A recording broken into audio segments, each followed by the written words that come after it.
When waitress Zara Patel tries to give basketball legend Michael Jordan some privacy during his meal at Sunrise Diner, she never expects it will cost her the job she desperately needs. But after being fired for breaking the rules, Zara receives a mysterious call offering her the manager position at the very same diner. How did a simple act of kindness turn her life upside down overnight? And why would someone as famous as Michael Jordan go to such lengths to help a waitress he barely knows? Zara Patel wiped sweat from her forehead as she balanced 3 plates on her left arm. The Sunrise Diner hummed with the usual Tuesday dinner crowd. The smell of fried onions and burger patties filled the air, mixing with the sweet scent of apple pie cooling near the kitchen window. "Order up for table 7, called Hector, the cook who had worked at Sunrise Diner longer than anyone else. "Got it," Zara called back, her voice cheerful despite having been on her feet for nearly 10 hours. At 28, Zara had mastered the art of the perfect waitress smile. It was the kind of smile that made customers feel welcome without inviting too much conversation when the diner was slammed. And today, like most days, Sunrise Diner was definitely slammed. As she delivered the steaming plates to a family of 4, Zara felt eyes on her back. She didn't need to turn around to know it was Vernon, the floor manager, watching her every move.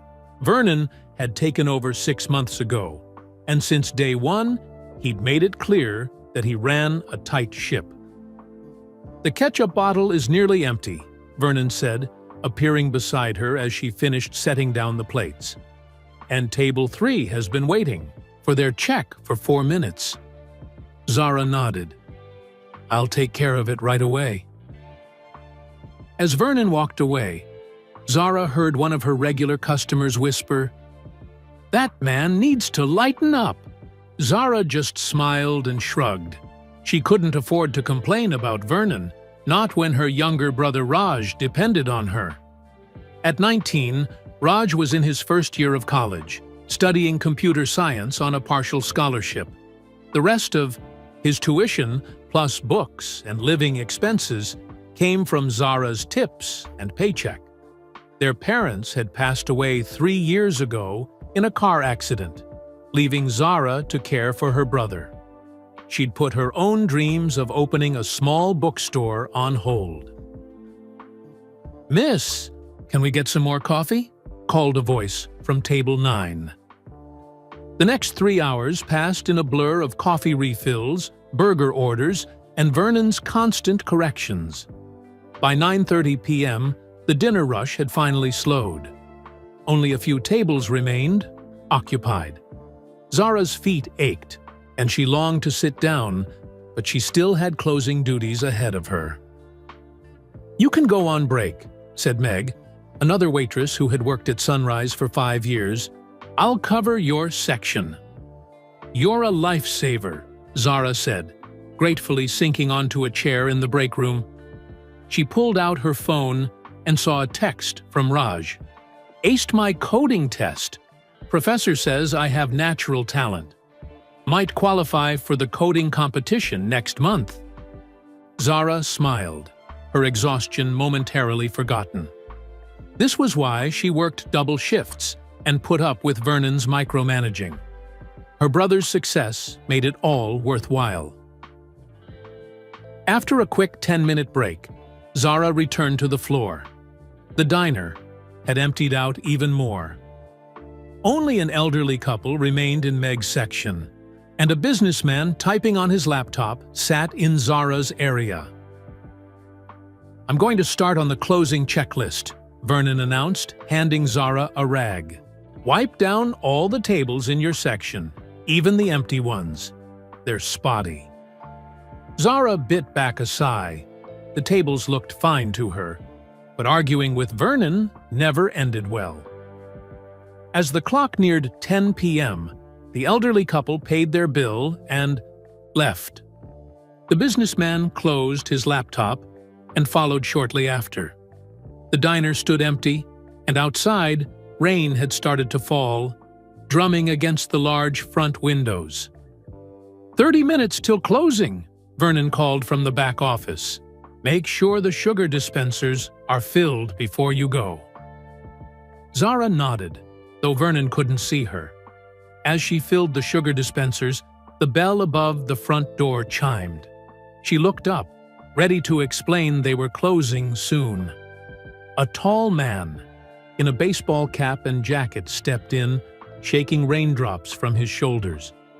He glanced around the empty diner, then slid into a booth in Zara's section. His cap was pulled low, but something about the way he carried himself made Zara pause. "Hi, there," she said, approaching with a menu. "Just so you know, our kitchen closes in 20 minutes. The man looked up, and though his face was partially shadowed by his cap, Zara caught a glimpse of his profile. Her heart skipped a beat. No way, she thought. It couldn't be. "That's fine," the man said in a deep, smooth voice that confirmed her suspicion. "I just need a quiet place and a good meal." It was him, Michael Jordan, the basketball legend. Here, in their small diner on a rainy Tuesday night. Zara managed to keep her professional smile in place, though her hands trembled slightly as she handed him the menu. "Take your time," she said, trying to sound normal. "Can I get you something to drink while you decide?" "Just water for now," he replied, glancing over the menu. As Zara walked to the water station, her mind raced. Should she tell Vernon? Ask for an autograph? No, she decided. Michael Jordan had come here late, wearing a cap pulled low. He, clearly, wanted privacy, not attention. When she returned with his water, she noticed his posture had relaxed slightly. He seemed relieved she hadn't made a fuss. "Ready to order?" she asked. "What's good here?" Michael asked, his famous smile briefly appearing. "The classic burger is our specialty," Zara answered honestly. "Hector, our cook, adds special seasonings to the meat. But if you want something healthier, the grilled chicken sandwich is my personal favorite." Michael nodded. "I'll go with the chicken sandwich, extra tomatoes, no mayo." "Good choice," Zara said, writing down the order. As she turned to head to the kitchen, she spotted movement outside the diner's front windows. A group of teenage boys had paused on the sidewalk, peering in through the rain-streaked glass. One of them pointed excitedly, his mouth forming words Zara couldn't hear, but she could guess what he was saying. "That's Michael Jordan." Zara glanced back at Michael, who had also noticed the boys outside. For a moment, his shoulders tensed. In his eyes, Zara saw something that surprised her. Weariness, the look of someone who sometimes just wanted to eat a meal in peace. In that moment, Zara made a decision that would change her life forever. She didn't know it yet, but this simple choice, born of empathy for a tired man who happened to be famous, would set in motion events she could never have imagined. Zara hurried over to the windows and quietly lowered the blinds. She then grabbed 3 reserved signs from behind the counter and placed them on the tables surrounding Michael Jordan's booth. When she returned to the kitchen to place his order, Hector raised an eyebrow. "Is that who I think it is out there?" he whispered. Zara nodded slightly. "But I think he just wants some peace tonight." Hector's eyes widened, but he gave a quick nod of understanding as he took the order slip. Just as Zara had feared, the bell above the door chimed. The group of teenage boys, 5 of them, all wearing basketball jerseys, entered the diner, their eyes scanning excitedly. "Welcome to Sunrise Diner," Zara said, stepping in front of them with menus. "Table for 5? We've got a nice spot over here." She led them to the opposite side of the diner, far from where Michael sat. The boys craned their necks, trying to see around her. "Is that?" one of them started to ask. "Our special tonight is the double cheeseburger with seasoned fries," Zara cut in smoothly. "Can I get you something to drink while you decide?" From the corner of her eye, Zara saw Michael give her a small nod of thanks. The boys, though clearly curious, were too polite to make a scene after Zara seated them. They ordered sodas and burgers, occasionally stealing glances across the diner. Vernon emerged from the office with his coat on. "I'm heading out early. Lock up properly," he instructed Zara. He glanced at Michael's table but didn't seem to recognize him with the cap pulled low. "Will do," Zara replied, relieved that Vernon was leaving. When Zara brought Michael's sandwich, he looked up with a grateful smile. "Thank you," he said quietly. "Not just for the food." Zara smiled. "No problem. Sometimes everyone needs a quiet moment." Michael nodded. "That's exactly right." He took a bite of his sandwich. "This is good. You were right about the recommendation." Zara couldn't help feeling a small thrill that Michael Jordan was enjoying food she'd recommended. "Can I get you anything else?" she asked. "This is perfect," he replied. Then, after a moment's hesitation, he added, "You know, not everyone would have done what you did." Zara shrugged. "I just treated you how I'd want to be treated." Michael seemed to appreciate this answer. "Been working here long?" "Almost 4 years," Zara said. "It helps pay for my brother's college. He's studying computer science." "That's admirable," Michael said. "He's lucky to have you." "He's a good kid," Zara replied. "Actually, he's basketball crazy, plays on the college club team. He's been saving for this elite basketball camp this summer, but..." She trailed off, realizing she was oversharing. "But it's expensive," Michael finished for her.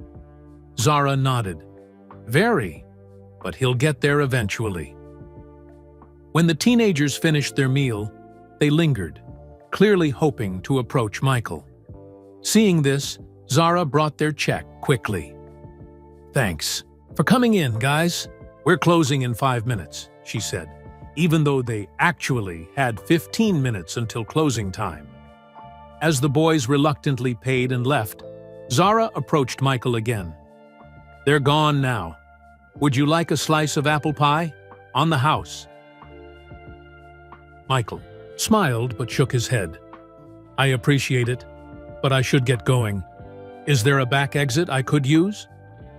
"Of course," Zara said. She led him through the kitchen, past a wide-eyed Hector, to the service door that opened onto the alley. "Thanks for everything, Zara," Michael said, reading her name tag. He reached into his wallet and handed her some bills. The meal was perfect. "It was my pleasure, Mr. Jordan," Zara said, finally acknowledging that she knew who he was. He smiled. "Michael, please." After he left, Zara looked down at the money in her hand. Her eyes widened. He'd given her a $100 bill as a tip for a $12 sandwich. As she cleaned the diner and prepared to close up, Zara couldn't help smiling. Wait until she told Raj about this. She tucked the $100 bill safely into her purse, thinking maybe her brother's basketball camp fund just got a nice boost.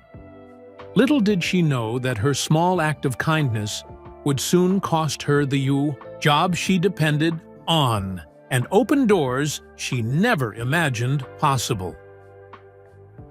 Zara arrived at work the next morning feeling surprisingly cheerful. She had told Raj about a serving Michael Jordan, though she kept the huge tip a secret, planning to surprise him with it later. Her brother had peppered her with questions about the basketball legend, his eyes wide with excitement. "Good morning," she called as she entered through the back door of the diner. Hector was already at the grill, preparing for the breakfast rush. "Morning," he replied, but his usual smile was missing.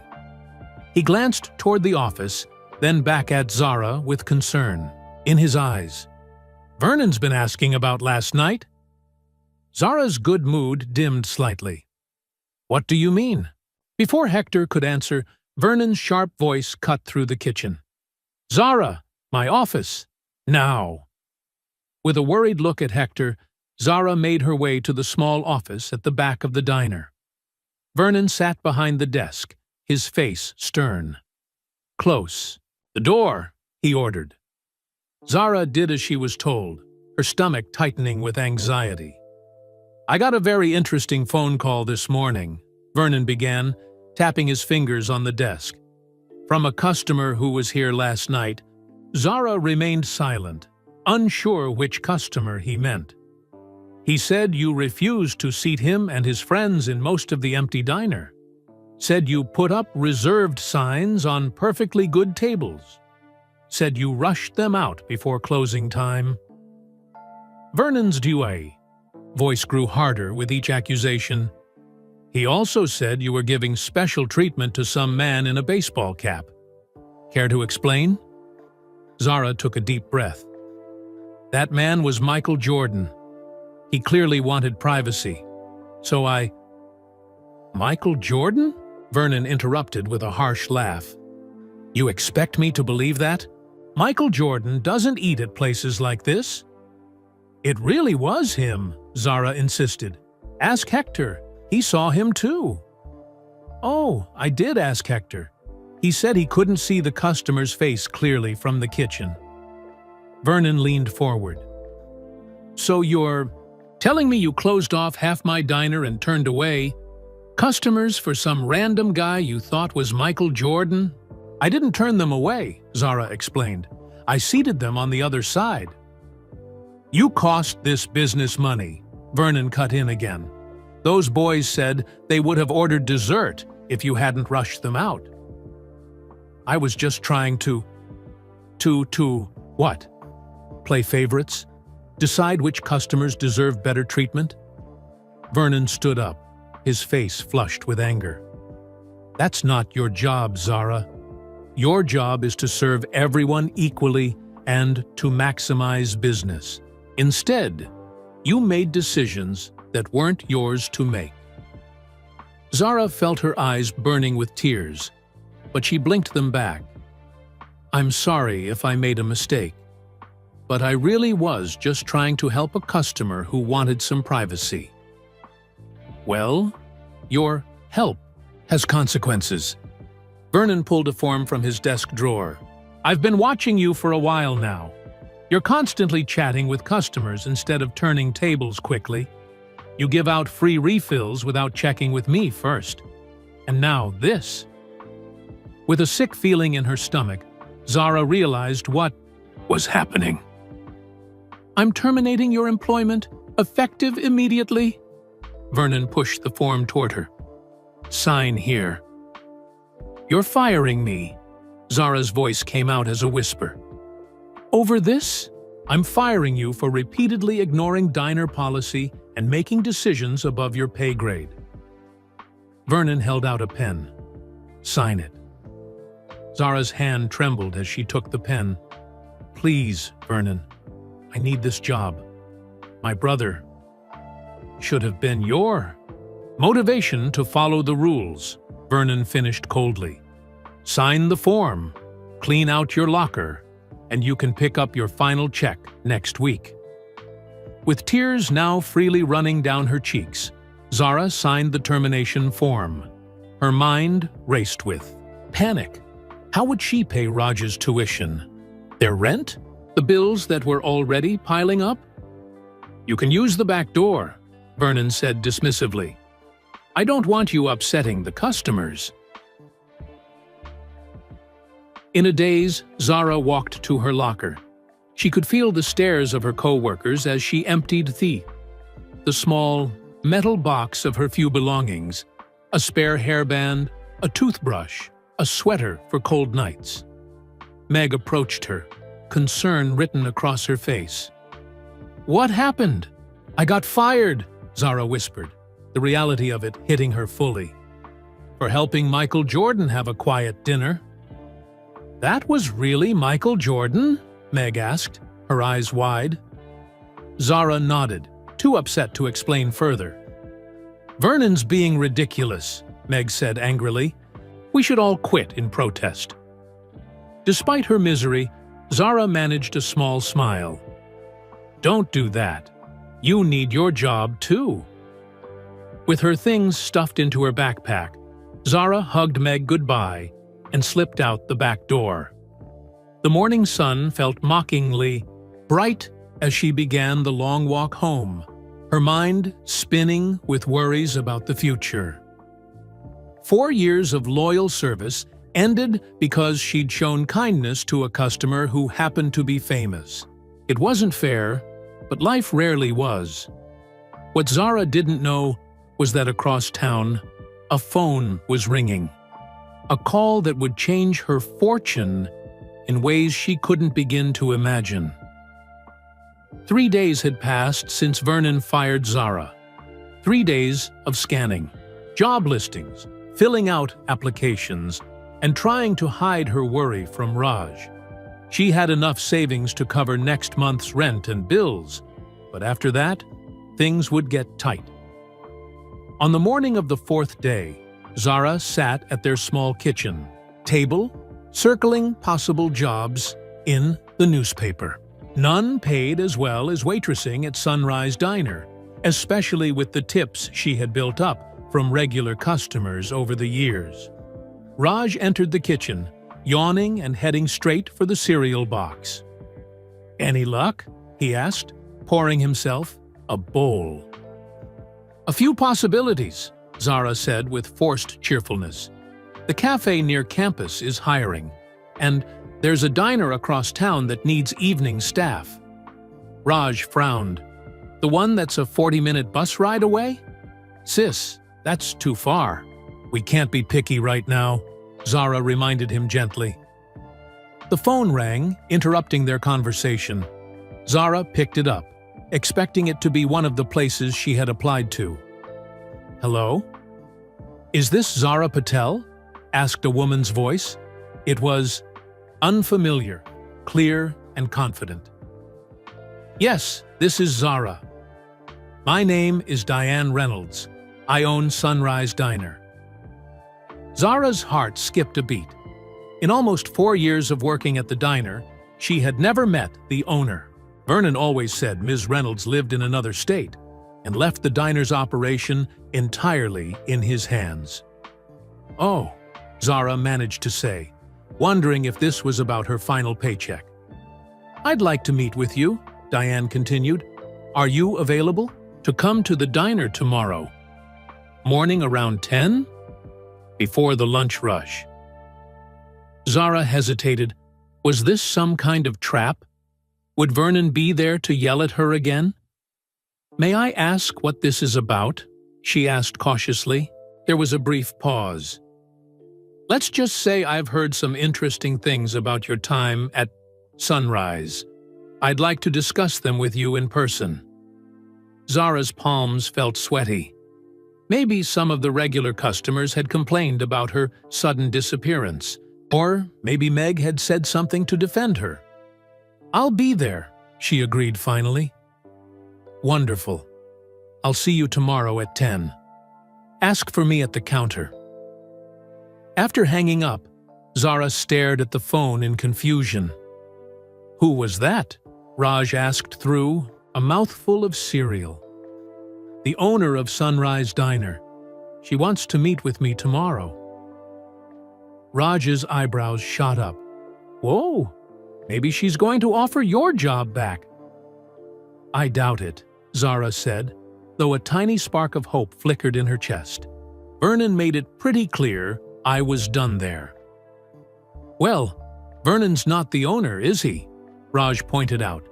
Maybe she heard what happened and thinks it's unfair. Maybe, Zara said, not wanting to get her hopes up. That night, Zara could barely sleep. She tossed and turned, imagining all the possible reasons. Diane Reynolds might want to see her. By morning, she had dark circles under her eyes, which she tried to cover with makeup. She chose her outfit carefully. Black pants, a light blue blouse, and sensible shoes. Professional, but not too formal. Her hair was pulled back in a neat ponytail, and she wore only a touch of lipstick. "You look great," Raj assured her as she fretted in front of the mirror. "Like management material." Zara laughed, though it came out sounding nervous. "Let's not get ahead of ourselves. She probably just wants my side of the story before confirming my firing." The bus ride to Sunrise Diner felt both familiar and strange. Zara had made this trip nearly every day for years, but never with such uncertainty about what awaited her. When she walked through the front door of the diner at exactly 10 o'clock, the breakfast rush had died down. A few customers lingered over coffee. Meg was wiping down a table and looked up in surprise when she saw Zara. "Zara, what are you doing here?" She hurried over, lowering her voice. "Vernon will flip if he sees you." "I'm meeting with Diane Reynolds," Zara explained. "Is she here?" Meg's eyes widened. "The owner? She showed up yesterday out of the blue. Vernon's been jumpy ever since." She leaned closer. Between us, they had a closed-door meeting that involved a lot of shouting. Vernon stomped out early and hasn't been back. This information made Zara even more curious. She approached the counter where Hector was visible through the kitchen window. He grinned when he spotted her. "Hey, good to see you," he called. "Diane's in the office. She said to send you straight back when you arrived." With a deep breath, Zara walked through the diner toward the office, Vernon's office. When she knocked on the door, a warm voice called, "Come in." The woman who sat behind the desk looked nothing like Zara had imagined. Diane Reynolds was in her 50s with short silver hair, bright blue eyes, and an athletic build. She wore a simple white shirt and blazer. Most surprising of all was that Vernon's belongings, his framed certificates, his Chicago Bulls mug, his stack of policy binders, were gone. The office looked bare, with only a laptop on the desk. "Zara, thank you for coming." Diane stood and extended her hand. Her handshake was firm. "Please, have a seat." Zara sat down nervously. "Thank you for inviting me, Ms. Reynolds." "Diane, please," the woman corrected with a smile. "I'm sorry we haven't met before. I should have been more present in the diner's operations." Zara wasn't sure how to respond to that, so she remained silent. Diane studied her for a moment. "You're probably wondering why I asked you here." "Yes," Zara admitted. "Vernon no longer works at Sunrise Diner," Diane said bluntly. Zara blinked in surprise. "Oh, and I'd like to offer you his position." The words hung in the air. Zara was certain she had misheard. "I'm sorry, what?" "I'd like you to become the manager of Sunrise Diner," Diane repeated, her eyes twinkling with amusement at Zara's shock. "Starting immediately, if possible." Zara's mouth opened and closed, but no words came out.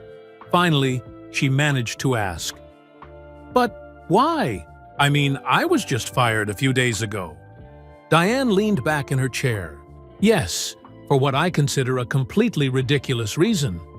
But even before that incident, I'd been hearing concerns about Vernon's management style from several employees." "You had?" This was news to Zara. "Meg and Hector have my email address for emergencies," Diane explained. Recently, they've been sending some not-so-emergency messages about Vernon's effect on staff morale. Zara hadn't known about this. While she and the other staff had certainly complained to each other about Vernon, she hadn't realized anyone was taking those complaints higher up. "But that doesn't explain why you'd choose me as manager," Zara pointed out. "I have no management experience." Diane smiled mysteriously. "Let's just say a very important customer was impressed by you." Zara's eyes widened. "Michael Jordan? He actually spoke to you about me?" Diane's only response was a wider smile. "So, what do you say? The position comes with a significant pay increase, of course." Zara's head spun with the sudden change in her fortune, from fired to manager in less than a week. "Yes," she found herself saying. "Yes, I accept." "Excellent," Diane stood up. "Now, let's introduce the staff to their new manager." As Zara followed Diane out of the office, still dazed by this unexpected turn of events, she had no idea that this was just the beginning of the surprises in store for her. "Everyone, could I have your attention, please?" Diane called out to the diner staff, the few employees working the morning shift. Meg, Hector, and 2 others gathered around. "I'd like to introduce you to the new manager of Sunrise Diner, Zara Patel." Meg squealed and immediately threw her arms around Zara. Hector beamed with approval, but Zara noticed that Luis, one of the other servers, and Trina, the cashier, exchanged uncertain glances. Zara has shown exceptional customer service skills and genuine care for this diner during her years here, Diane continued. "I'm confident she'll make an excellent manager." After answering a few questions and promising to check in regularly, Diane left Zara with a thick binder labeled Manager's Guide and her business card. "Call me anytime," Diane said warmly. "The first week is always the hardest." As soon as Diane departed, Zara felt the weight of responsibility settle on her shoulders. She was now in charge of the very place where, just days ago, she'd been taking orders and wiping tables. "So, boss," Meg said with a playful smile, "what's our first order of business?" Zara took a deep breath. "First, I need to learn everything about managing this place. Can we all meet after closing tonight? I'd like to hear your thoughts about what's working and what isn't." Meg nodded enthusiastically, but Trina frowned. "Vernon never asked for our opinions." "Well, I'm not Vernon," Zara replied firmly, "and I think the people who work here every day probably have the best ideas for making it better." The morning passed in a blur as Zara tried to absorb as much information as possible. She learned how to work the ordering system, where the supplier contact list was kept, and how to count the register. When the lunch rush hit, she jumped in to help, unable to ignore her waitress instincts. "You don't have to do that anymore," Meg pointed out as Zara refilled a customer's coffee. "You're management now." "I'm still learning," Zara replied. "Besides, I don't mind helping out." By closing time, Zara's head was spinning with new information. Her feet ached from standing all day, and she'd missed lunch entirely. But as she sat down with the staff for their meeting, she felt a surge of determination. "Thanks for staying late," she began, passing around some leftover pie. "I know this change is sudden for all of us. I want to hear your honest thoughts about the diner." For a moment, no one spoke. Then Hector cleared his throat. "The supply ordering system is a mess," he said bluntly. "Vernon would wait until we were completely out of something before ordering more. Last month, we had no maple syrup for 2 days. Trina jumped in next, and the schedule is always posted at the last minute. Makes it hard to plan anything." Once they started, the complaints flowed freely. Vernon had played favorites, ignored maintenance issues, and stubbornly refused to update any procedures. By the time everyone had spoken, Zara had filled 3 pages of notes. "These are all great points," she said. "I can't fix everything at once, but here's what I propose. First, a suggestion box for both staff and customers.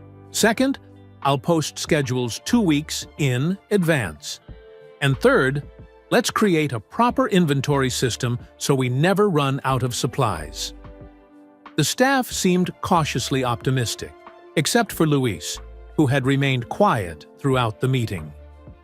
"Luis, any thoughts?" Zara asked directly. He shrugged.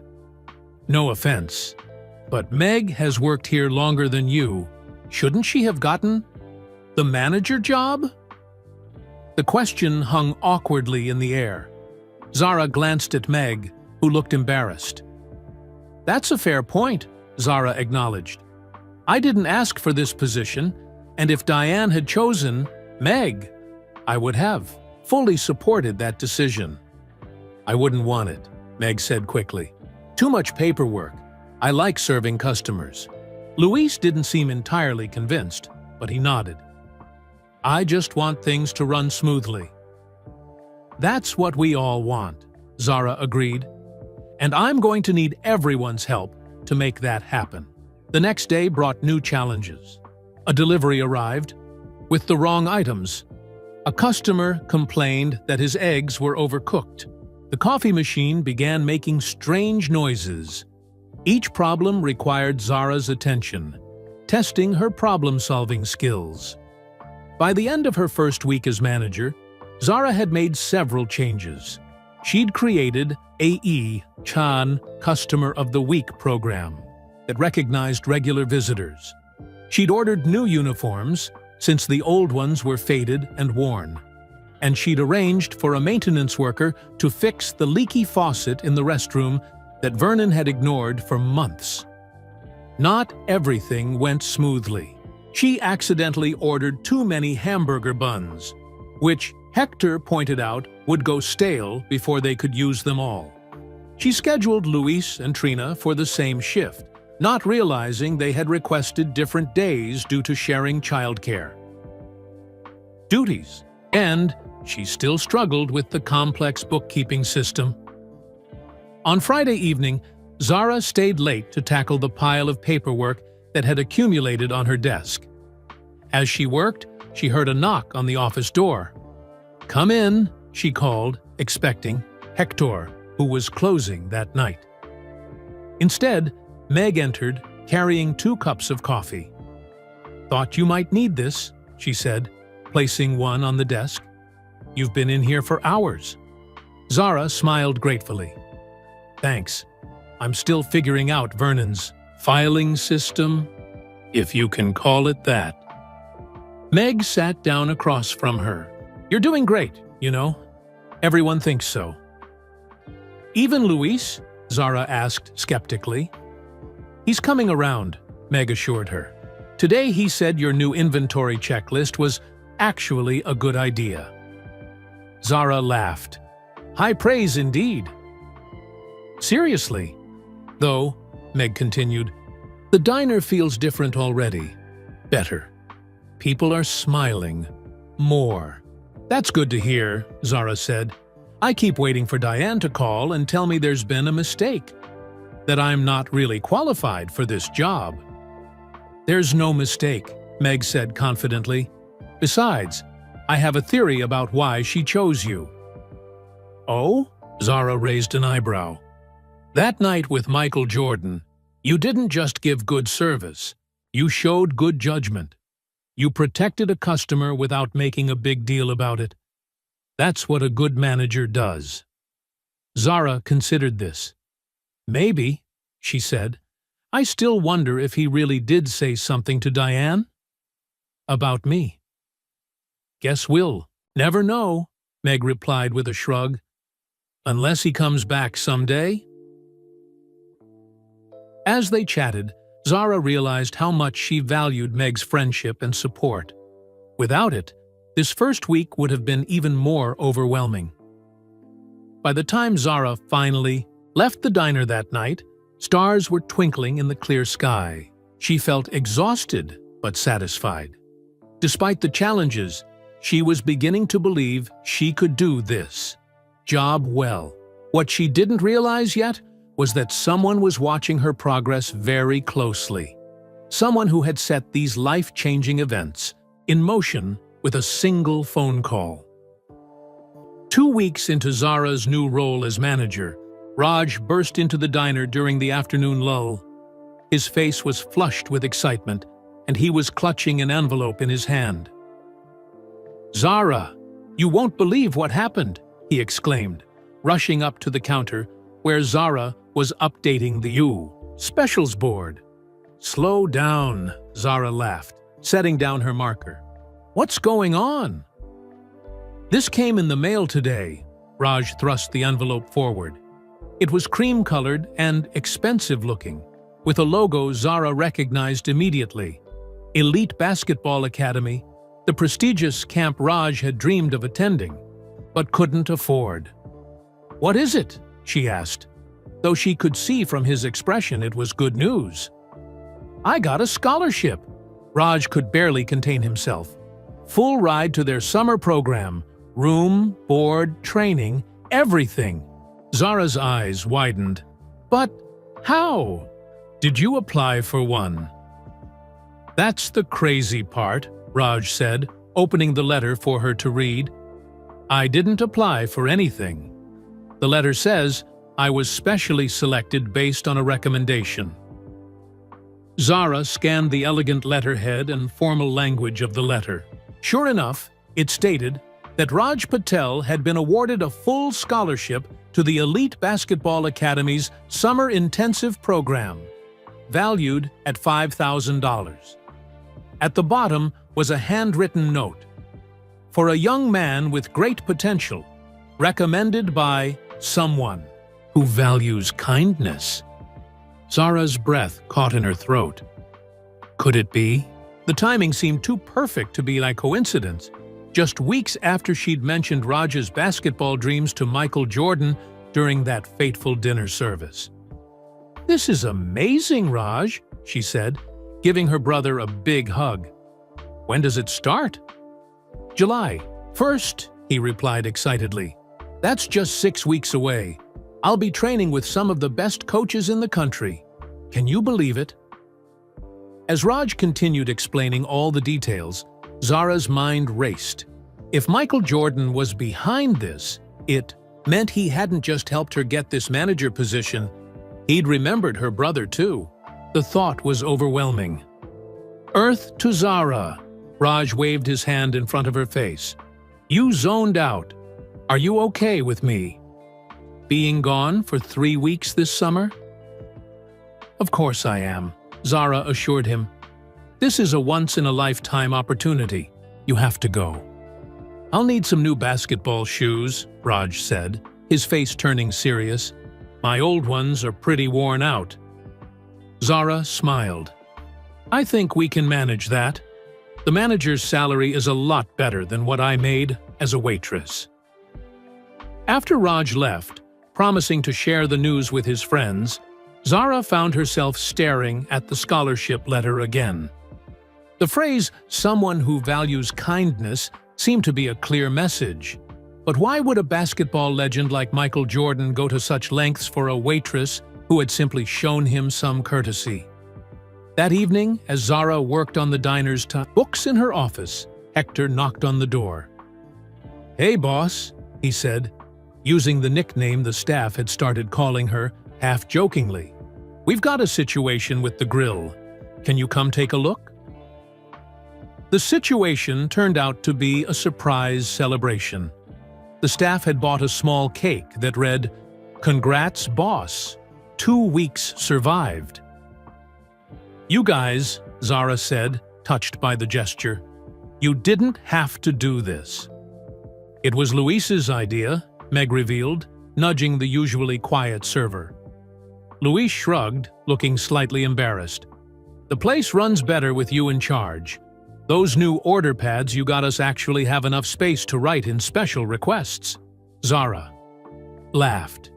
It was such a small thing, but it clearly mattered to the staff. Well, thank you, all of you.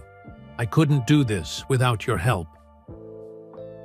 As they enjoyed the cake, Zara shared the news about Raj's mysterious scholarship. "That's amazing!" Meg exclaimed. "But who would have recommended him?" "I have a theory," Zara said slowly. "Remember that night with Michael Jordan? I mentioned Raj's basketball dreams to him." Hector whistled low. "You think Michael Jordan arranged a scholarship for your brother? That's next level." "It seems crazy," Zara admitted. "But the timing fits, and the note mentioned someone who values kindness. First he gets you this job, now this?" Meg shook her head in wonder. "Maybe he's your guardian angel or something?" The others laughed, but Zara couldn't shake the feeling that these weren't just random coincidences. Something bigger was happening, though she couldn't quite see the full picture yet. Later that night, after closing, Zara stood in the middle of the empty diner, looking around at the space that had become so much more than just her workplace.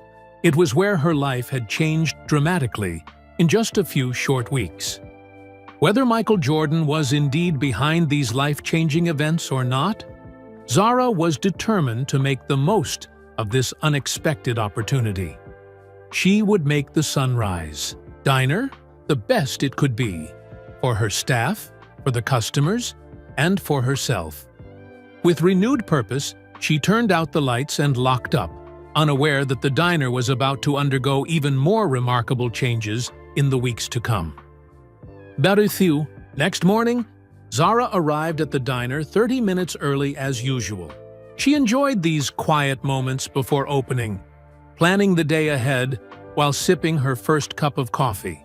As she unlocked the front door, she noticed a delivery truck parked outside. "Morning," called a man in a uniform. "I've got a delivery for Sunrise Diner." "We're not expecting anything today," Zara replied, checking her clipboard. "What is it?" "New equipment," the man said, consulting his tablet. "High-end stuff. Premium grill, commercial mixer, and a state-of-the-art espresso machine." Zara blinked in surprise. "There must be some mistake. We didn't order any of that." The delivery man shrugged. "Orders paid for. Says here it's a diner upgrade package. Just need a signature." Bewildered, Zara called Diane, who sounded equally confused. "I didn't order any new equipment," Diane said. "But if it's paid for and you could use it, we might as well accept it." So Zara signed for the delivery, watching in amazement as 3 men installed a gleaming new grill that made the old one look like a relic. The espresso machine was something she would expect to see in a fancy coffee shop, not a neighborhood diner. When Hector arrived and saw the new equipment, his jaw dropped. "Are we secretly on one of those restaurant makeover shows?" he asked, running his hand reverently over the new grill. By lunchtime, the new equipment was fully installed. Hector claimed the new grill cooked everything more evenly, and Meg was having fun creating fancy coffee drinks with the espresso machine. "We should add these to the menu," Zara decided, tasting Meg's caramel latte. "Maybe create a specialty coffee section." That afternoon, another surprise arrived. A famous food critic named Anthony Walsh walked in and asked for a table. Zara recognized him immediately from his photo in the local newspaper's dining section. "Mr. Walsh," she greeted him nervously, "we're honored to have you visit Sunrise Diner." "A good friend recommended I try this place," Walsh replied with a smile. "Said it was under new management and worth checking out." Zara's heart raced. "May I ask who recommended us?" Walsh's eyes twinkled. He preferred to remain anonymous. but he's someone whose opinion I respect. The critic ordered several items from the menu, taking small bites of each and making notes on his phone. Zara tried not to hover, but she couldn't help feeling anxious about his verdict. A week later, Walsh's review appeared in the Sunday paper. Meg rushed into the diner waving a copy. "You have to read this," she exclaimed, thrusting the paper at Zara. The headline read, "Sunrise Diner, a neighborhood gem reborn." The glowing review praised the perfectly executed comfort food, warm atmosphere, and attentive service. It specifically mentioned the innovative new manager who has breathed fresh life into this Chicago institution. The review brought in curious new customers, including basketball fans who began asking if Michael Jordan really ate there. Zara created a small Chicago Legends section on the menu, featuring dishes named after famous Chicagoans. The Jordan Jumper Breakfast Special, 2 eggs, bacon, and buttermilk pancakes with a slam dunk of maple syrup, quickly became a bestseller. Business increased steadily. Zara hired 2 new servers to handle the growing customer base. She also introduced a loyalty card program that rewarded regular customers with free desserts or coffee. 4 weeks into her role as manager, Zara decided to create a local heroes wall near the entrance. She gathered framed photos of community members who had made positive contributions: firefighters, teachers, activists, and, of course, sports figures, including Michael Jordan. The wall became a talking point for customers, who often suggested new additions. One morning, Diane stopped by for one of her occasional visits. She toured the diner, nodding approvingly at the changes. "The place looks wonderful," she told Zara as they sat in the office reviewing the books. "And these numbers are impressive. Profits are up 20% from last month, and customer complaints are down to almost 0. Zara smiled, pleased by the praise. "The staff deserves most of the credit. They've embraced all the changes." "But you're the one leading them," Diane pointed out. "You've accomplished more in a month than Vernon did in a year." "Thank you," Zara said. She hesitated, then added, "Can I ask you something? All these good things happening, the new equipment, the food critic, even my brother's scholarship, it seems like more than coincidence." Diane gave her a mysterious smile. "Sometimes kindness comes back to us in unexpected ways." "So you do know something," Zara pressed. "Was it really Michael Jordan who suggested you hire me?" Diane picked up her purse, ready to leave. Let's just say that influential people notice when someone treats them with genuine respect. Keep up the good work, Zara. With that cryptic response, Diane departed, leaving Zara with more questions than answers. Later that week, Zara was updating the specials board when she noticed a group of teenagers pressing their faces against the window, staring at something inside the diner. At first, she thought they were looking at the local hero's wall, but then she realized they were staring and pointing at a customer sitting in the corner booth. The man wore sunglasses and a baseball cap pulled low, but there was something familiar about his broad shoulders and the way he sat. Zara's heart skipped a beat. Could it be him? Back again? Before she could approach the table, Luis was already there, taking the man's order. Zara busied herself behind the counter, not wanting to stare. If it was Michael Jordan, he deserved his privacy, just like the first time. The mysterious customer finished his meal quickly and left through the back door that Zara had shown Michael Jordan on that fateful night weeks ago. She never got a clear look at his face. "That guy left this for you," Luis said, handing Zara a folded napkin. On it was written, "The changes look good. Keep making a difference." There was no signature. Zara carefully tucked the napkin into her pocket, a smile spreading across her face.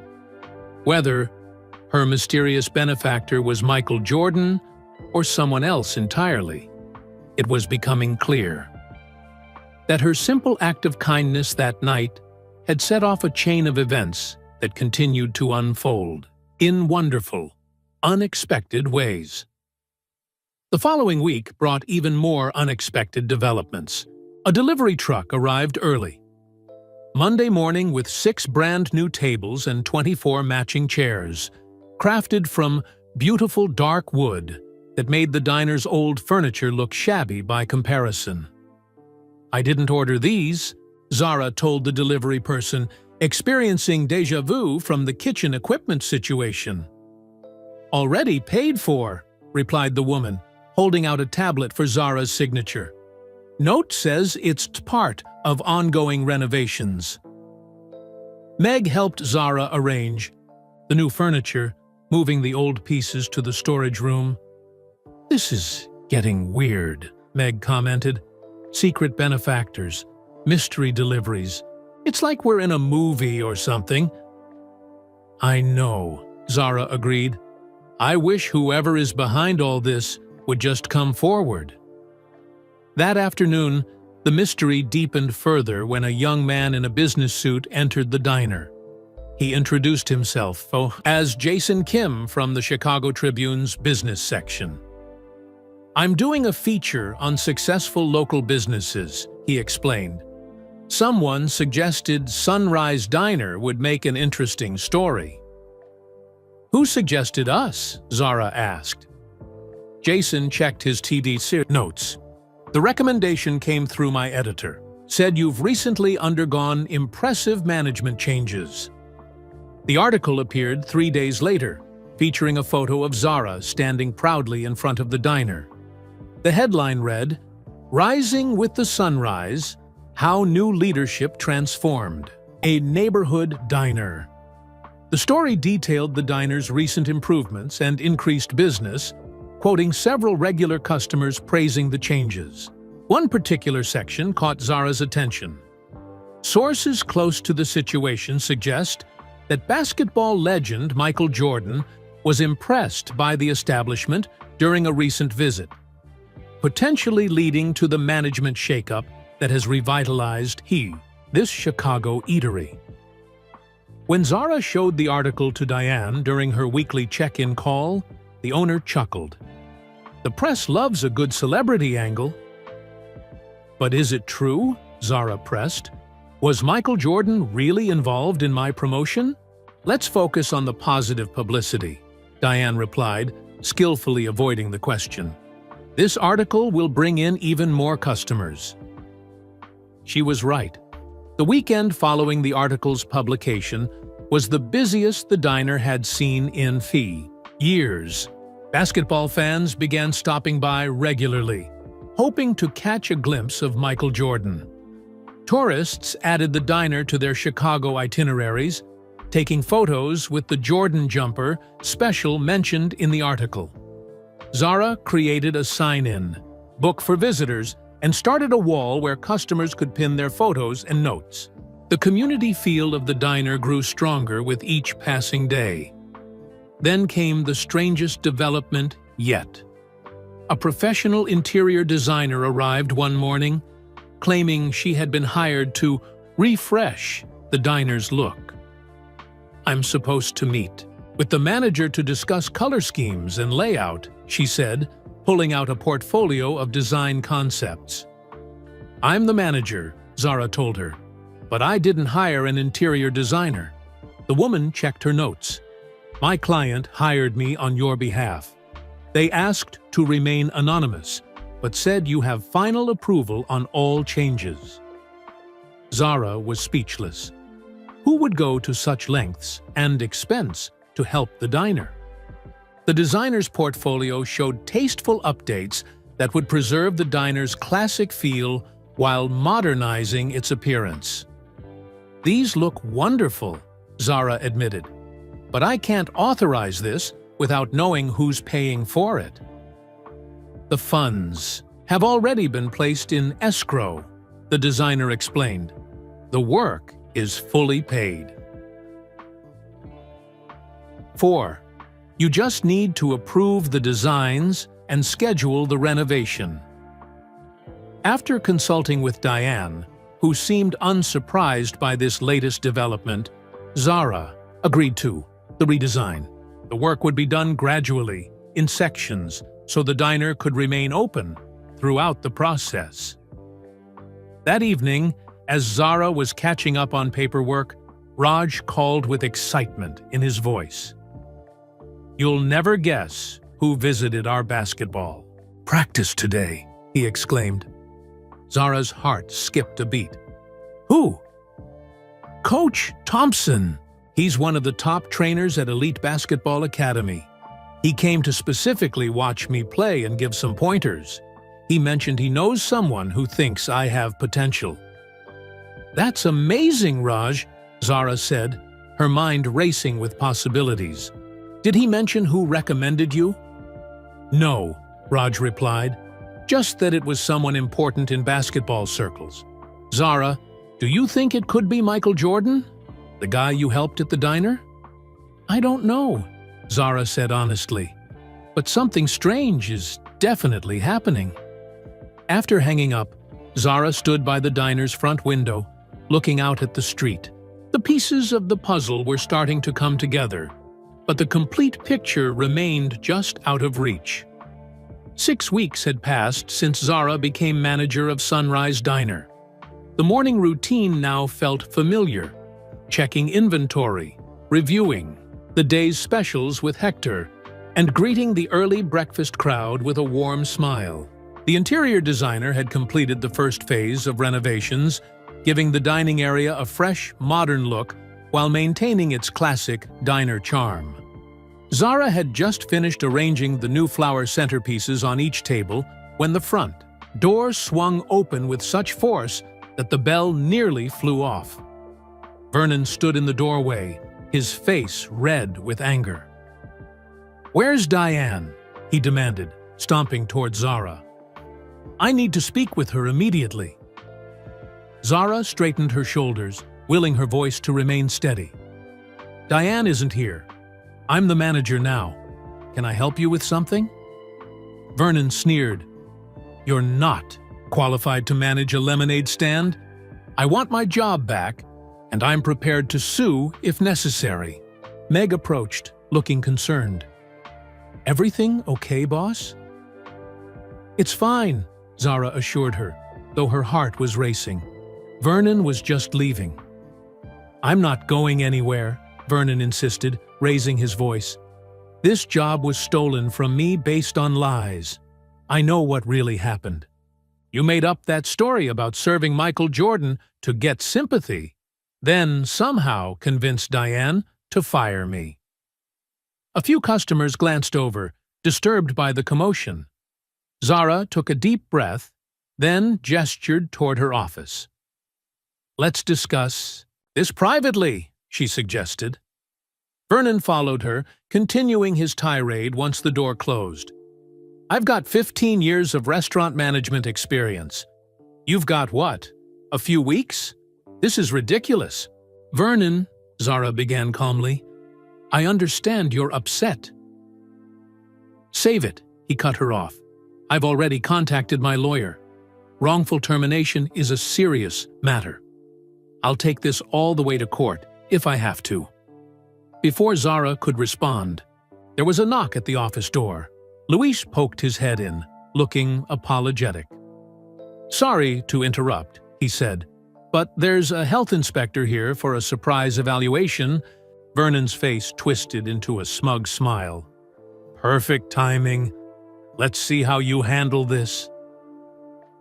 Zara's stomach dropped. A health inspection now, with Vernon watching and hoping she'd fail? The timing couldn't be worse. The health inspector was a stern-looking woman named Mrs. Chen. She introduced herself briskly and began her evaluation, clipboard in hand.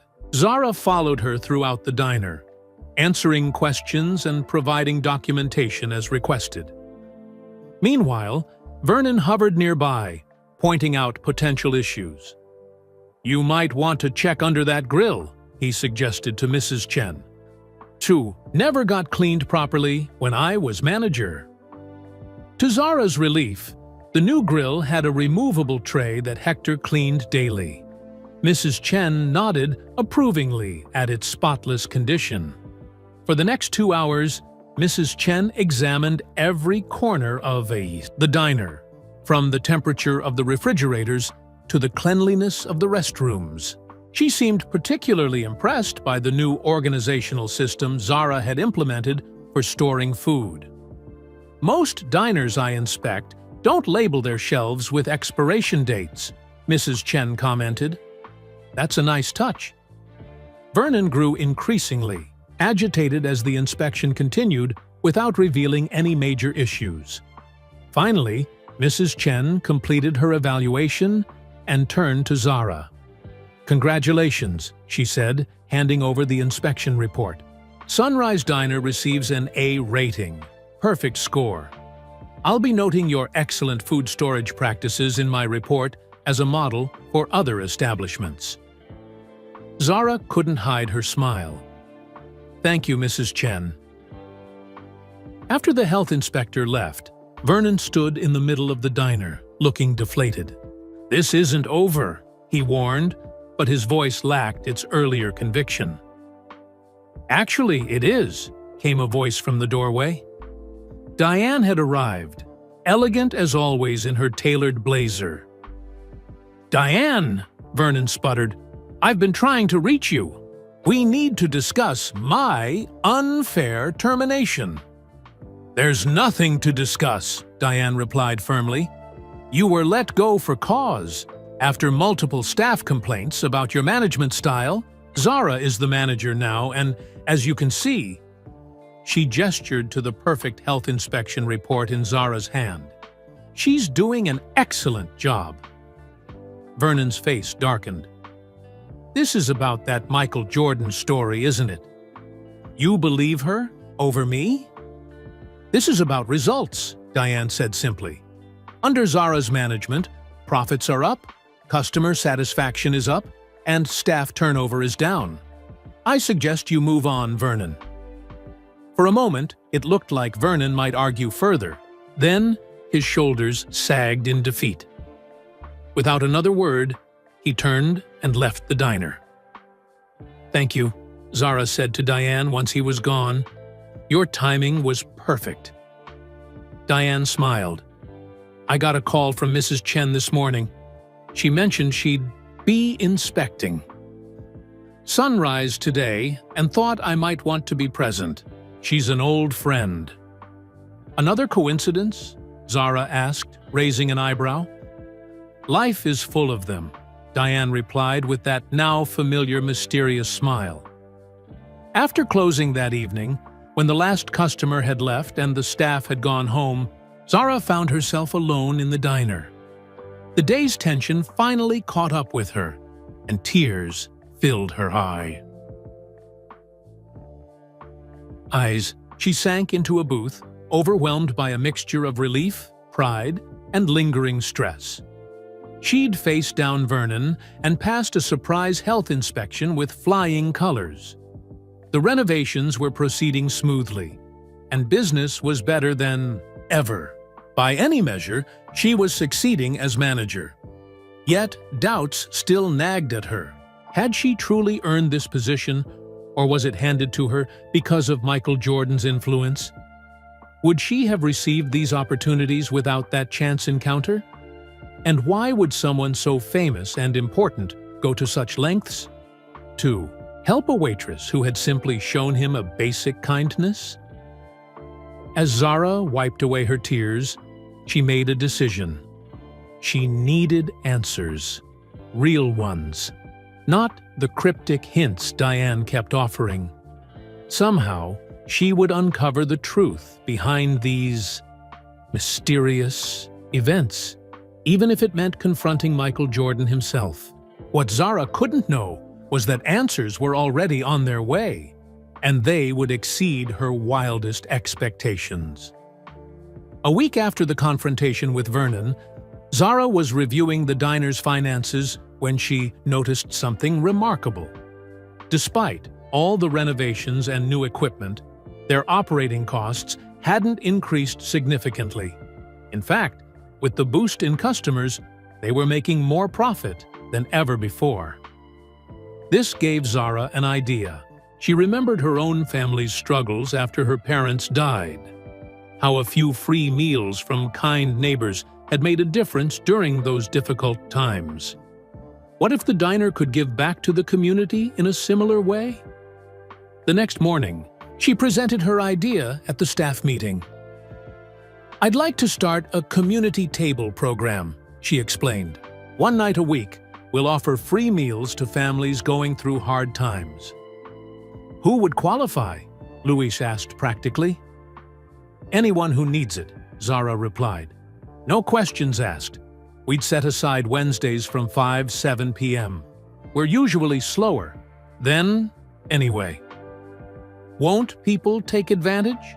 Trina wondered. Zara shrugged. "Maybe some will, but I believe most people only ask for help when they truly need it." The staff discussed logistics, how much food to prepare, whether to offer a limited menu, how to spread the word. By the end of the meeting, everyone had agreed to donate 1 hour of their weekly pay to help fund the program. "I'll match whatever the staff contributes," Zara promised, touched by their generosity. She called Diane to get approval, explaining that they could afford it with their increased profits. "I think it's an excellent idea," Diane said warmly. "In fact, I'd like to contribute personally. The diner should be more than just a business. It should be a cornerstone of the community." The first community table night exceeded all expectations. Word had spread quickly through local churches and schools. 15 families came for dinner. Some elderly people on fixed incomes, single parents with children, and a couple of college students clearly stretching their budget. Zara made sure every guest was treated with the same respect and care as paying customers. The regular menu was available, and there was no separate section for community table diners. The only difference was that no checks were presented at the end of the meal. A woman with 2 young children approached Zara as they were leaving. "Thank you," she said. Quietly, "I lost my job last month and it's been hard. The kids have been asking to eat out, but—" She gestured helplessly. "You're very welcome," Zara replied with a smile. "We hope to see you again, when things get better, too." By the 3rd week, Community Table had become the talk of the neighborhood. A local bakery offered to donate bread. A nearby grocery store provided fresh produce. Individual community members began making small donations to support the program. The Chicago Tribune ran a follow-up story, focusing on how the diner was giving back to the community that supported it. The article included quotes from grateful participants and photos of families enjoying their meals. Unexpectedly, the publicity brought in even more regular customers, people who wanted to support a business that cared about its community. Zara had to adjust the staff schedule to handle the increased business. One evening, a well-dressed man in his 60s came in with his wife. After their meal, he asked to speak with the manager. "I've been watching what you're doing here," he told Zara when she approached their table. "My company would like to sponsor your community table program." The man turned out to be the CEO of a local insurance firm. He offered a monthly donation that would cover the entire cost of the program, allowing it to expand to 2 nights a tea week. "Why would you do this?" Zara asked, overwhelmed by his generosity. "Years ago, when I was starting out, my family went through a rough patch," he explained. "A local restaurant owner fed us for free until I got back on my feet. I never forgot that kindness." Zara thought about the ripple effect of simple acts of compassion, how one person's kindness could inspire others, creating a chain reaction that spread outward in ways no one could predict. Was that what had happened with Michael Jordan? Had her small gesture of protecting his privacy resonated with him somehow? In late June, Raj left for the elite basketball academy. The day before his departure, he visited the diner to say goodbye to the staff, who had become like a second family to him. "I'm nervous," he confessed to Zara as they sat in her office. "What if I'm not good enough? These kids will be the best from all over the country." "You belong there," Zara assured him. "Someone important saw potential in you, enough to sponsor your scholarship." "I still can't believe that might be Michael." "Jordan," Raj said, shaking his head in wonder. "Just focus on learning as much as you can," Zara advised. "And remember to call me every few days, or I'll worry." With Raj away, Zara threw herself even more fully into the diner. The interior renovations were completed, giving Sunrise Diner a fresh, inviting appearance while maintaining its classic charm. The expanded menu featured both traditional diner fare and healthier options, attracting a wider range of customers. The community table program continued to thrive. Families who had participated when they were struggling often returned as paying customers after their situations improved.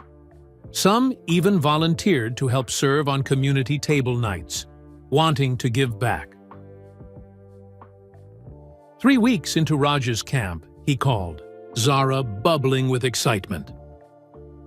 "The coolest thing happened today," he told her. "We had a surprise guest coach, one of the best trainers in the country. He's worked with tons of NBA players." "That's amazing," Zara replied. "How did it go?" "He pulled me aside after the session," Raj continued. "Said someone had asked him to keep an eye on me specifically. Zara, he told me I have natural talent and gave me his card. Said to call him after camp if I want additional training." "Raj, that's wonderful." "There's more," her brother added. "He mentioned that he knows all about you and the diner. Said his friend was impressed by what you've done with the place." Zara felt a chill run down her spine. Did he say who this friend was?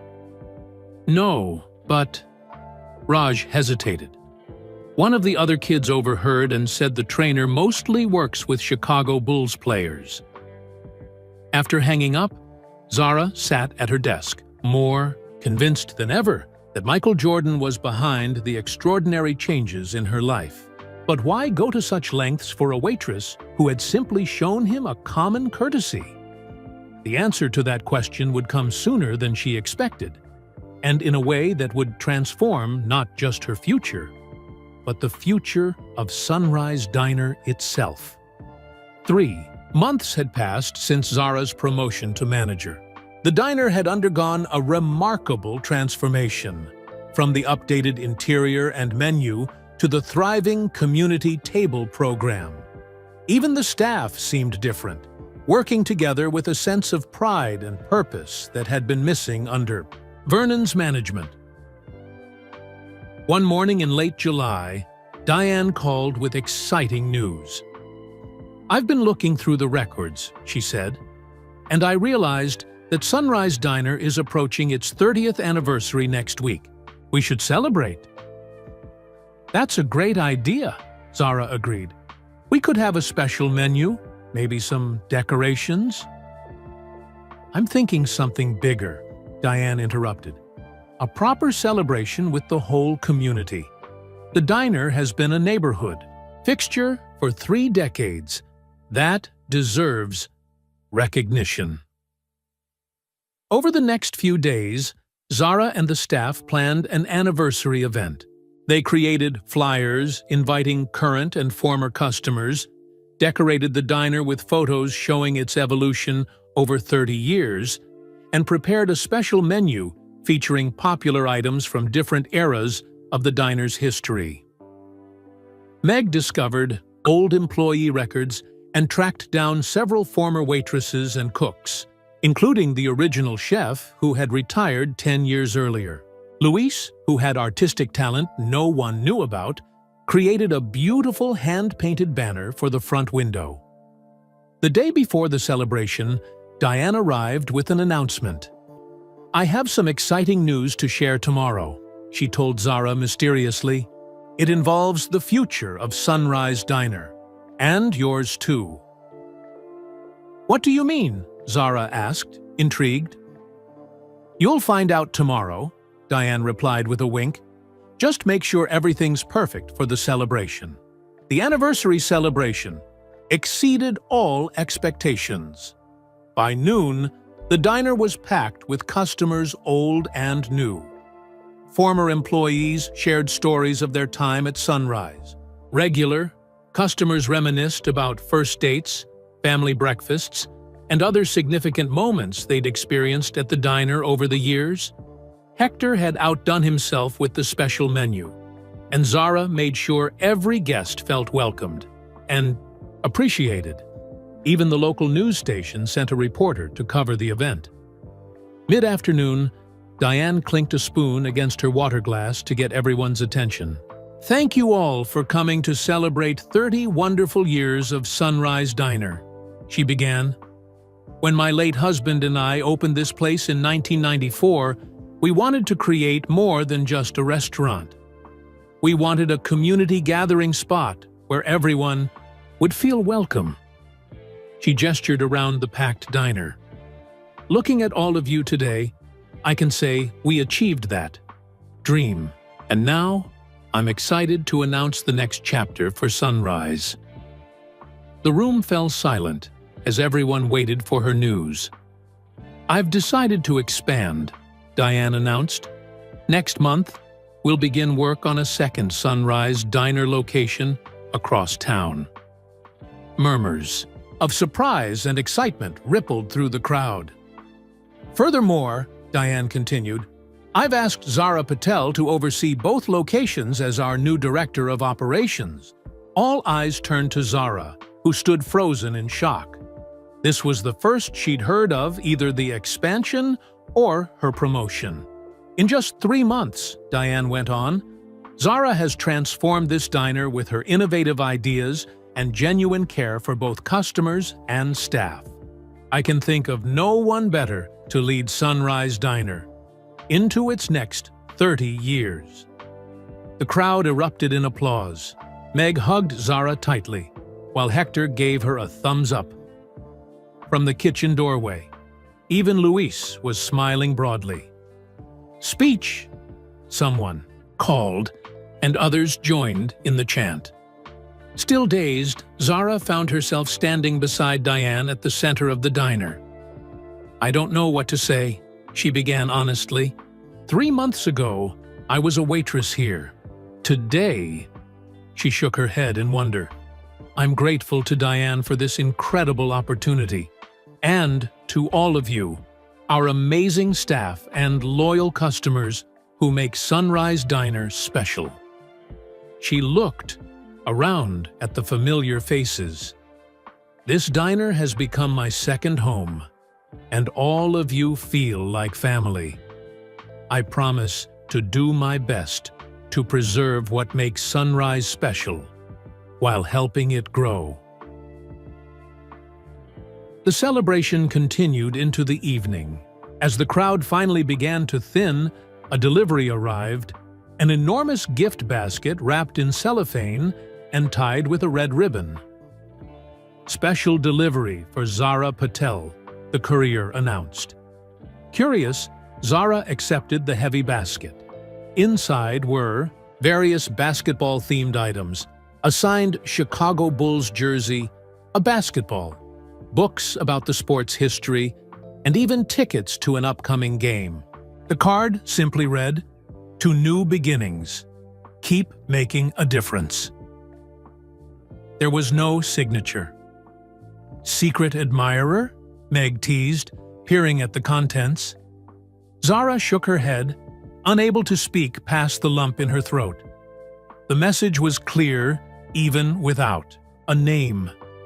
After months of wondering, this felt like confirmation of Michael Jordan's involvement in her unexpected journey. Later that evening, after the guests had gone and the staff had cleaned up, Zara and Diane shared a quiet moment in the IBU office. "Did you know about the gift basket?" Zara asked directly. Diane smiled. "I may have been informed something would be arriving." "It's really him, isn't it? Michael Jordan has been behind all of this," Zara said. "It wasn't really a question anymore." "I'm not at liberty to say," Diane replied, but her eyes twinkled. "But why?" Zara pressed. "Why would he do all this just because I gave him some privacy during dinner one night? Perhaps that simple act of kindness meant more to him than you realize," Diane suggested. "Sometimes the smallest gestures have the most profound impact." As Zara locked up the diner that night, she found herself wondering if she would ever get the full story. The mystery had deepened with each passing month, and while the gift basket seemed to confirm her suspicions, it still didn't explain the extent of Michael Jordan's involvement.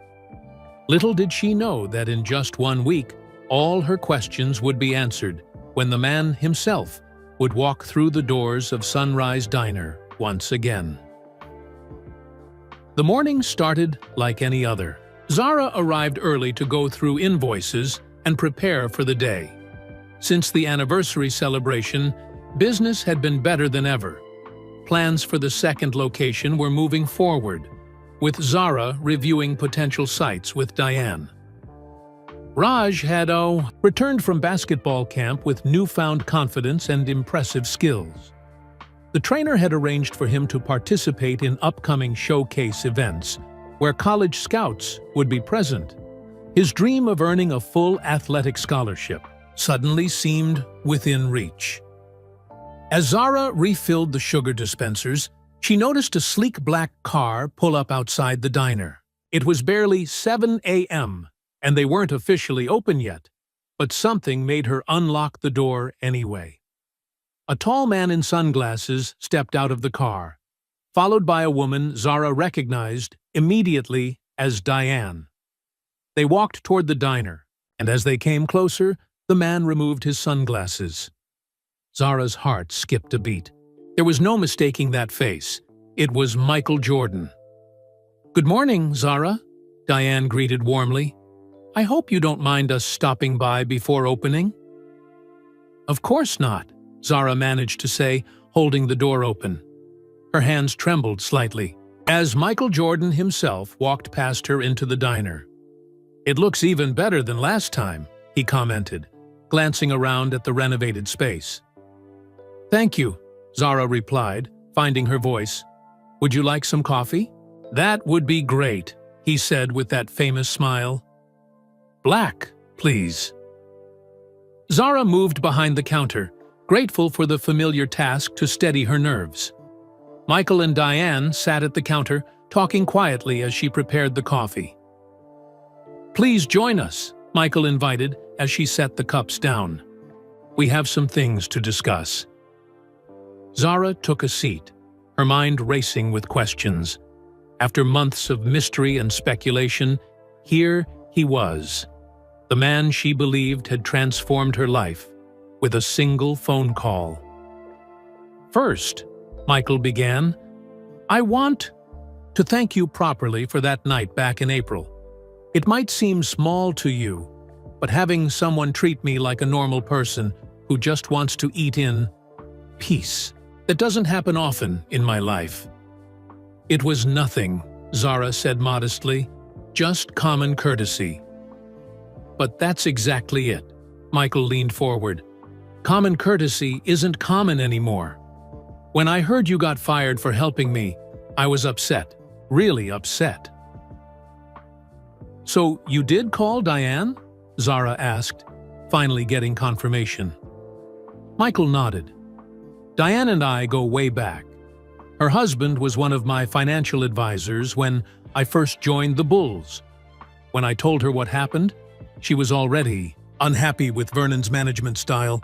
It just gave her the push she needed to make a change. And you suggested me as the replacement? Zara could hardly believe it. I told her you showed good judgment and genuine kindness, Michael confirmed. The kind of qualities you want in someone running a business. But everything that's happened since, that's all been you, Zara. What about the new equipment? The food critic? My brother's scholarship? Zara asked. Michael smiled. I may have made a few calls. Elite Basketball Academy runs a program for promising players who can't afford tuition. When you mentioned your brother that night, I thought he might qualify. And the second location? Zara asked, turning to Diane. That was my idea, Diane replied, but it was inspired by your success here, which brings us to why we're here today. Michael reached into his jacket and pulled out a folder.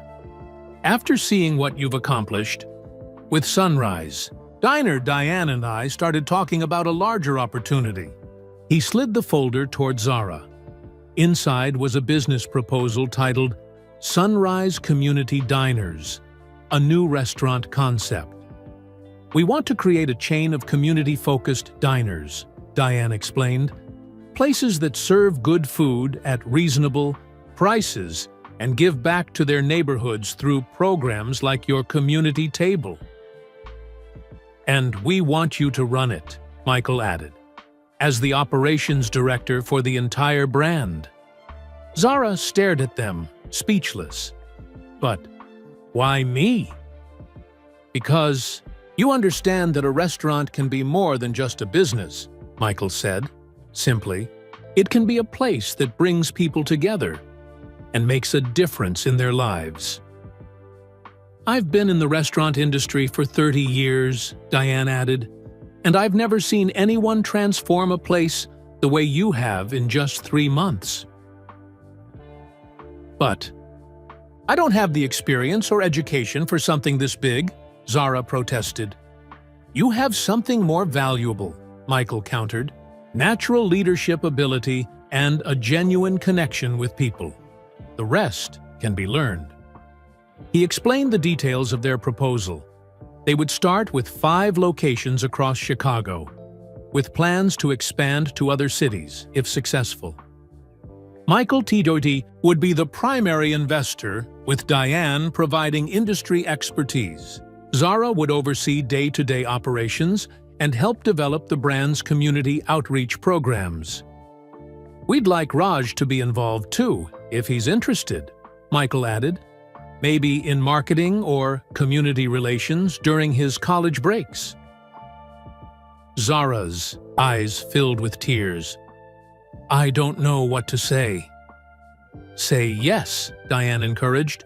You've already proven you can do this. All of this, Zara gestured around the diner, happened because I showed you basic human kindness? Michael's expression turned serious.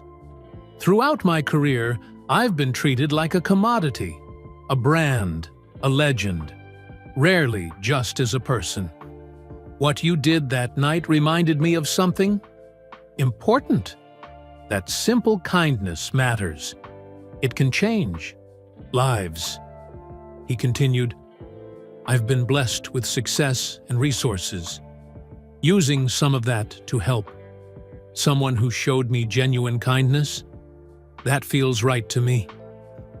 Zara looked from Michael to Diane and back again. The opportunity before her was beyond anything she could have imagined 3 months ago when Vernon had fired her. From waitress to operations director of a restaurant chain backed by Michael Jordan. All because she'd treated a customer with dignity. Yes, she said, her voice strong and clear despite her tears. I would be honored to accept. As they shook, hands sealing their new partnership, Zara thought about the chain of events that had led to this moment. One small act of kindness had returned to her multiplied beyond measure, changing not just her life, but the lives of her brother, the diner staff, and countless members of the community. Sometimes the smallest actions have the greatest impact. For Zara Patel, closing a blind and offering a quiet meal to a famous customer had opened doors she never knew existed. And this was just the beginning. Thank you for watching The Unexpected Manager. Where are you tuning in from today? Drop your location in the comments below. I'd love to know how far this story of kindness has traveled. If this tale of how one small act changed Zara's life touched your heart, please hit that like button and subscribe to our channel. Every subscription helps us spread more stories about the power of kindness in an often unkind world. Want another heartwarming story right now? Click on the video appearing on your screen to discover how a forgotten promise led to an incredible reunion 20 years later. Remember, small actions can change lives in big ways.